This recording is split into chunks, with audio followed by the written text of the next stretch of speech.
I definitely wouldn't consider myself to be an audiophile or an audio expert by any means, and I don't really think you have to be in order to get decent sound for content creation and gaming. But let me share my quote-unquote audio journey, and I'll try to give some recommendations based on my own experiences. At the end, I'll share some free tips to improve your mic and headphone audio, which you can skip to as I'll have timestamps linked in the description below. The first piece of audio gear I ever bought, like many others, was a pair of gaming headphones.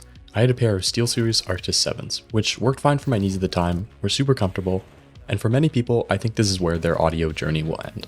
Headphone mics do tend to leave a little bit to be desired, so when I first started getting into making YouTube videos, I bought a budget USB mic from Wano, which definitely did the job.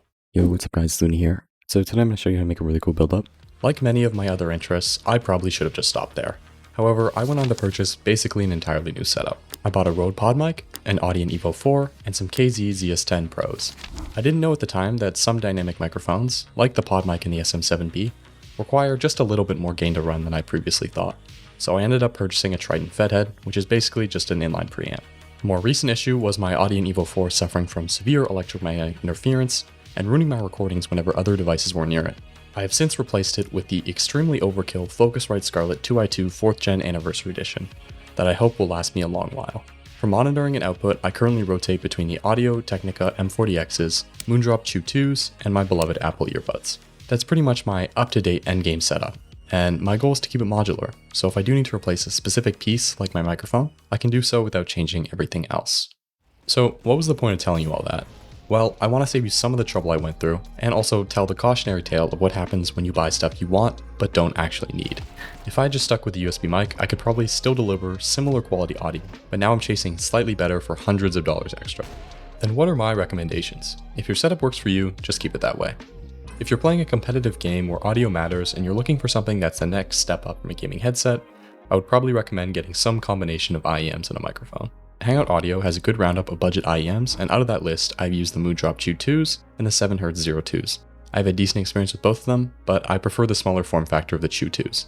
I'll link both in the description, but I'm sure anything off that list is good value. A sort of hidden cost of buying IEMs that isn't mentioned in most cases is the need for some form of dongle or DAC, as most motherboards on PCs have pretty bad audio processing. Having only ever owned an audio interface with a built-in DAC, this is a purchase I never had to make, so for the sake of this video, I bought one. I picked the FIO JA11, which goes for a very reasonable $20 Canadian or $15 USD. While this may not be powerful enough to run more demanding over-ear headphones, it's totally fine for IEMs. And there is a slightly more expensive variant called the KA11 that should be more than enough for whatever you need. Having said all that, I would appreciate it if those of you in the comments could recommend good dongles that you or someone you know has used.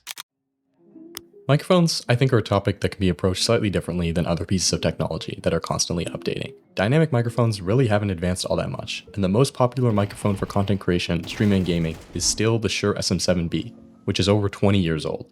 That stands to reason then, I think you should try and save for something of at least decent quality, as it could stay with you for a long time. When I was writing the script for this section, I was looking for an option from brands I've seen good things from.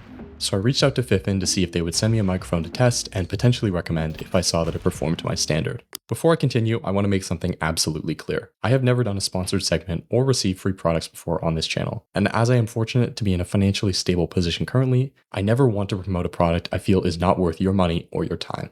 Fifine does not have a say in what I talk about in this video, and I want to showcase their product as honestly and fairly as I can. With that out of the way, Fifine sent over their K688 microphone, which sits around the $100 Canadian price point and is often on sale. So it's not cheap, but it's also not in the premium tier that something like the Rode PodMic USB occupies. As you might know already, sometimes I tend to prefer form over function, and the K688 doesn't disappoint visually. It's somewhat reminiscent of another popular microphone, with an all-metal build and an integrated pop filter. The biggest upside to this mic is that it supports both XLR and USB connection, something I wish I got initially when buying a mic, as it allows you to progressively upgrade your setup by switching over to XLR if you purchase an audio interface.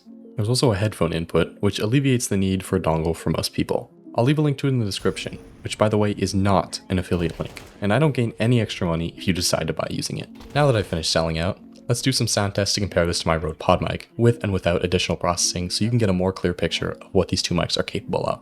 Keep in mind that I am comparing the K688 to a more expensive microphone that also requires a Fedhead and audio interface to be used properly.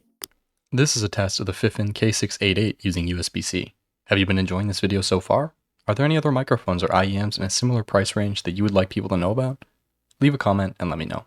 This is a test of the Fifine K688 using USB-C. Have you been enjoying this video so far?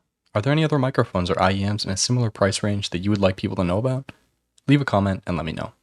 This is a test of the Fifine K688 using XLR without using a FET head or cloud lifter. Have you been enjoying this video so far? Are there any other microphones or IEMs in a similar price range that you would like people to know about? Leave a comment and let me know. This is a test of the Fifine K688 without using a FET head or cloud lifter. Have you been enjoying the video so far? Are there any other microphones or IEMs in a similar price range that you would like people to know about? Leave a comment and let me know. This is a test of the Rode Pod mic using XLR, and for this mic, I have to use a FET head for additional gain. Have you been enjoying this video so far? Are there any other microphones or IEMs in a similar price range that you would like people to know about? Leave a comment and let me know.